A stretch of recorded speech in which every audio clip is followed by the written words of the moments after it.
fabulous. Now, Dave, you've seen this one. State Theatre Arts Centre, Melbourne. Boy, the city is buzzing. Once you learn that Robbie Fairchild was a principal dancer at the New York City Ballet, you can understand why he glides so effortlessly. He really does across the stage. I thought it was a stellar display at the centrepiece, as the centrepiece of An American in Paris. Wasn't he extraordinary?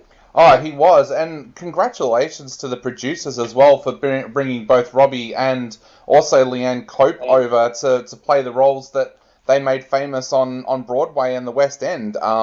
Absolutely fantastic. This production blew me away from that opening number where a piano just mysteriously disappears while a flag changes on top of it. I knew I was in for something special. Exactly, yeah. I mean, look, Robbie Fairchild, wonderful talent. He pairs that magnificently with acting and singing. And as you rightly say, his leading lady, Leanne Cope, who was the first artist, thank you very much, first artist at the Royal Ballet, and who originated the role she plays here on Broadway and the West End, absolutely glorious. There is so much to like and admire about what is a lively and colourful love story, which is set at the end of the Second World War.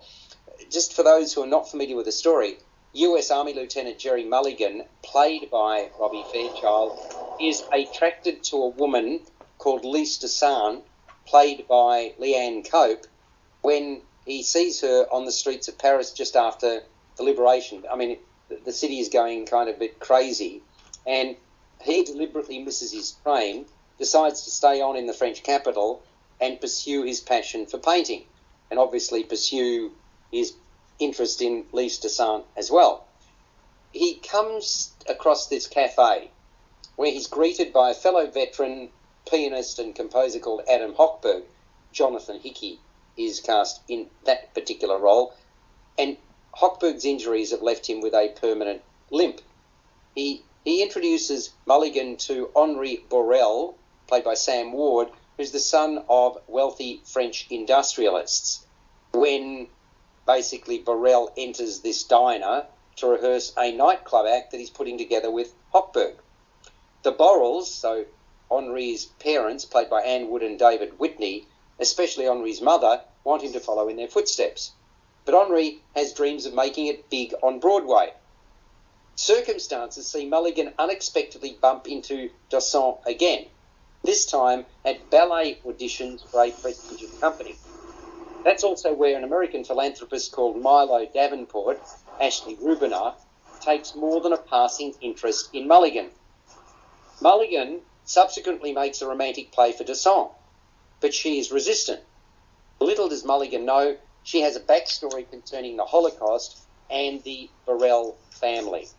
Henri is her long-term boyfriend, while Hochberg mistakes politeness and charm for something more and also plays his hand. Musically, Dave, An American in Paris is a triumph for George and Ira Gershwin. Numbers like I Got Rhythm is wonderful, and They Can't Take That Away From Me. They continue to resonate. You hear them, and you know you've heard them before, and your parents have played them, but great music, really wonderful, and a really polished and poised cast, equally at home with ballet, jazz, and tap, all of which feature with an onus on ballet.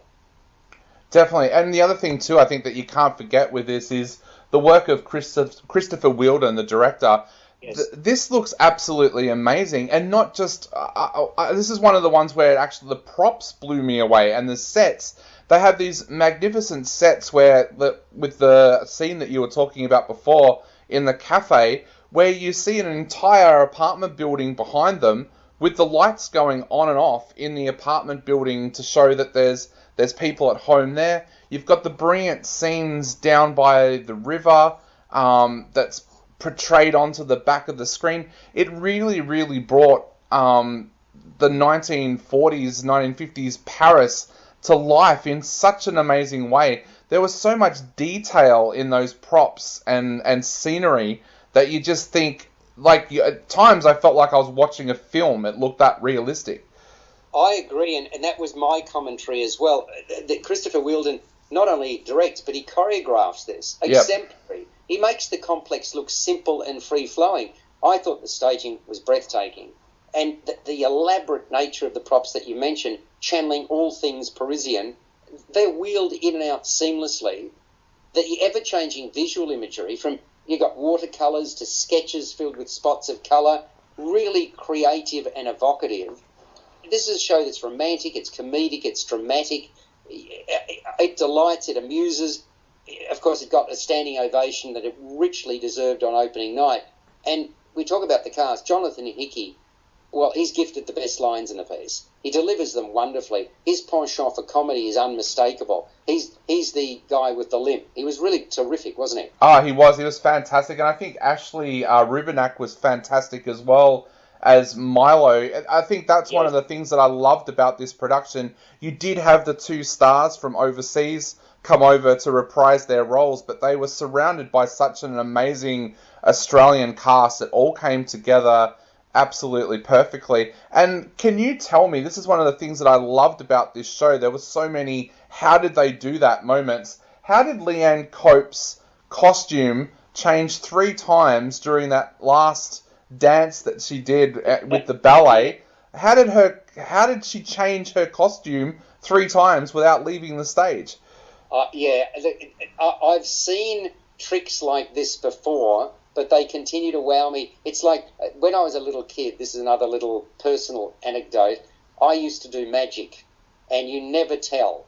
And I like the fact that you never tell. It reminds me of some of the trickery in Harry Potter as well. Yeah. And it's great, but this is every art form develops, and theatrically, we've moved ahead in leaps and bounds in the last decade or two in terms of what's possible. Because backdrops these days are so sophisticated, and because you can visually represent them, you don't need to have the actual physical backdrop. It gives you far more flexibility. But I agree, that was fantastic. I mean, I thought Sam Ward, he stepped into the role of this uptight Frenchman carrying a family secret very, very readily. I loved Rubenak, as you said, Ashley Rubenak. I thought she was just a revelation as this gregarious and single-minded patron. And I also thought that the Frenchman's mother, Anne Wood, played her, makes this art form of being standoffish and is juxtaposed perfectly with her onstage husband, David Whitney. And I mean, you've got the talented ensemble, incredibly talented, and, of course, Orchestra Victoria. We shouldn't forget, they're the ones that make the music, aren't they? Exactly, and it's all live. It's not pre-recorded like some musicals are. So, yeah, fantastic job. Look, just see it, folks. It's only on until the 23rd of April, so this is well worth seeing. State Theatre, Arts Centre, Melbourne, and American in Paris. How closely aligned is it to the 1951 film with Gene Kelly? I don't think I've seen it, Peter. Dave, have you? No, it's actually on my list. I think I did see it years and years ago, but it's actually on my list to sit down and watch this week. The musical spoke to me so much, now I want to go back and watch the film as well. Yeah, agreed. Absolutely agreed. Now, Peter, we haven't got much time at all. Jewish International Film Festival and French Film